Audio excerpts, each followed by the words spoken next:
ومن بعدهم من جند من السماء والأرض منزل إن كانت إلا صيحة واحدة فإذا هم خامدون يا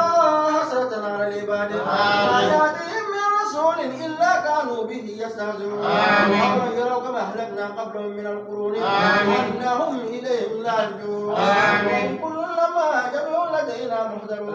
ويعبد لهم الأرض الميتة أحييناها وأخرجنا منها حبا فمنه يأكلون وجعلنا فيها جنات من نخيل وعناب وفجرنا فيها من العيون يأكلوا من ثمره وما عملته أيديهم أفلا يشكرون سبحان الذي خلق الأزواج كلها مما تنبت الأرض ومن أنفسهم ومما لا يعلمون ويعد لهم الليل نسلخ منه النهار وإذا هم مظلمون والشمس تجري لمستقر لها ذلك تقدير العزيز العليم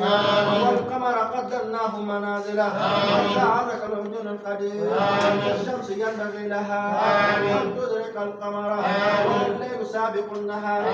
وكل في فلك يسبحون ويعد لهم أنا حملنا ذريتهم في الفلك المشحون وقلنا لهم مثله ما يركبون وإن نشاء نغرقهم فلا صريخ لهم ولا هم ينقذون إلا رحمة منا ومتاعا إلى حين وإذا قالوا اتقوا ما بين أيديكم وما خلفكم لعلكم ترحمون ولا تأتيهم من آية من آيات ربهم إلا كانوا عنها معرضين وإذا قالوا أنفقوا مما رزقكم تجزون إلا ما كنتم تعملون إن أصحاب الجنة اليوم في سبل فاتون وأزواجهم في ظلال على الأرائك متكئون لهم فيها فاكهة ولهم ما يدعون سلام قولا من رب العالمين سلام قولا من رب العالمين سلام قولا من رب العالمين يوم حكيم يا بني آدم